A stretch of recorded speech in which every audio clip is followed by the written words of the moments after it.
Vamos lá, mais uma pergunta. Preciso de constância para uma vida espiritual funcionar? Não, né? Imagina. Imagina. Nada que uma oração de 3 horas por dia assim, não resolva, entendeu? Claro que precisa, gente. Sim. Com certeza. Se você ficar um dia sem você se alimentar, você consegue se sustentar? Você consegue ficar de pé? Hoje em dia, a pessoa fica 1 horinha sem comer, passou do horário, 1 horinha já tá mole. Imagine se você fica sem ter constância com Deus.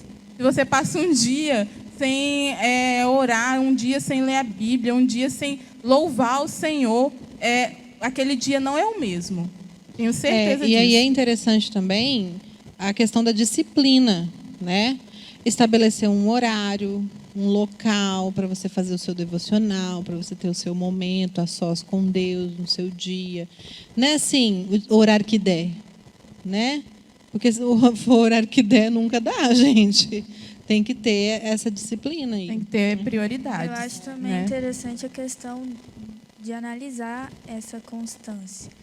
Porque muitas vezes as pessoas elas querem dizer que tem uma vida constante com o Senhor e aí quer, por exemplo, eu vou ler 6 capítulos da Bíblia.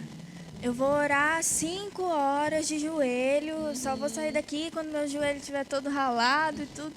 E você pode fazer isso, amém. Se você quer estudar, né, não tem problema nenhum, isso é bênção na nossa vida. Mas você precisa entender que são degraus, você precisa ir avançando. Para Deus vale mais você ler um versículo e se relacionar com Ele todos os dias do que você um dia ler um evangelho todo e ficar um mês longe dele. Então, tipo assim, vou abastecer, né? Para ficar... Não dá certo. Equilibra aí, filho. E outra coisa, você precisa ter uma vida espiritual, uma constância, uma disciplina, não é para mostrar para os outros, né? O próprio Jesus ensinou isso no Evangelho de Mateus, né? No quarto, no secreto. Quando estiver jejuando, não é sair para ele, não, estou de jejum, tá? Tem gente que fala, estou na bênção, mas só para se mostrar que está de jejum, mostrar que é um cristão excelente, estou de jejum. O que Jesus ensinou? Quando você jejuar, lava o rosto, penteia o cabelo, né? Passa uma maquiagem, né? Assim. E por que Jesus falou isso, inclusive? Porque os fariseus, o que eles faziam? Eles não jejuavam, aí faziam a cara desfalecida e saíam falando, estou de jejum há 30 dias. Né? Então, não adianta. Né? E não tem jeito. Né? O fruto vai mostrar que tipo de relacionamento você tem com Deus e a constância. Vamos lá, mais uma. Eu posso jejuar para melhorar minha vida espiritual? Deve. Não só pode, como deve. É muito importante até você ter esse pensamento de não só ler e orar, mas de buscar algo a mais. Porque quando a gente jejua, a gente quer se aprofundar. A gente quer ter mais de Deus. Quando a gente jejua, a gente mostra que a gente não tem fome das coisas dessa terra, e sim fome de Deus. A gente quer se abastecer dele. Isso aí. Mais uma. Como ter uma vida espiritual de qualidade? Gente, oração, jejum, leitura da Bíblia, meditação. Tem muita coisa. Você precisa, igual ter disciplinas espirituais que estão envolvendo todas essas coisas, oração, meditação, jejum, né, tempo com Deus, estudo bíblico, tudo isso está envolvido em ter esse tempo de qualidade aí com Deus. E outra coisa é você ter uma rotina. Uma rotina não para agradar a sua vontade, mas uma rotina para agradar a Deus.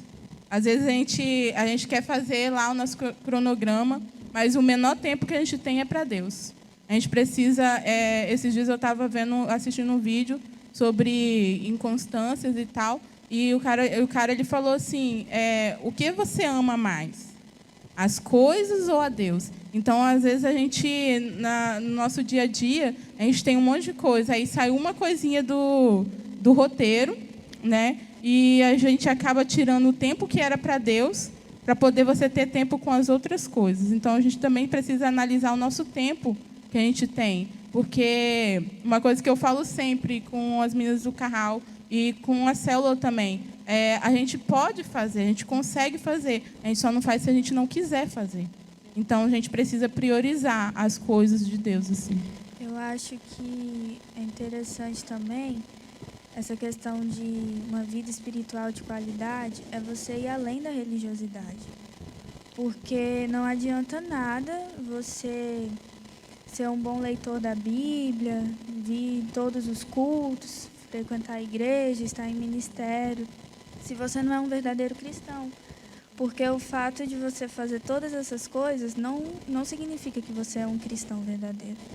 Então, acho que para a sua vida espiritual ser de qualidade, você precisa ir além das coisas que são para sua, sabe, para o seu crescimento individual.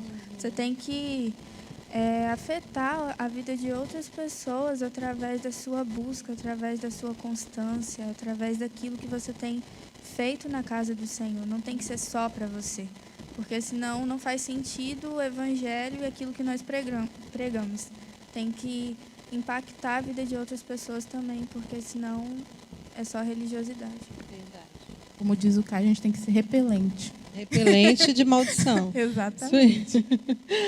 Vamos lá. O que a Bíblia diz sobre batalha espiritual?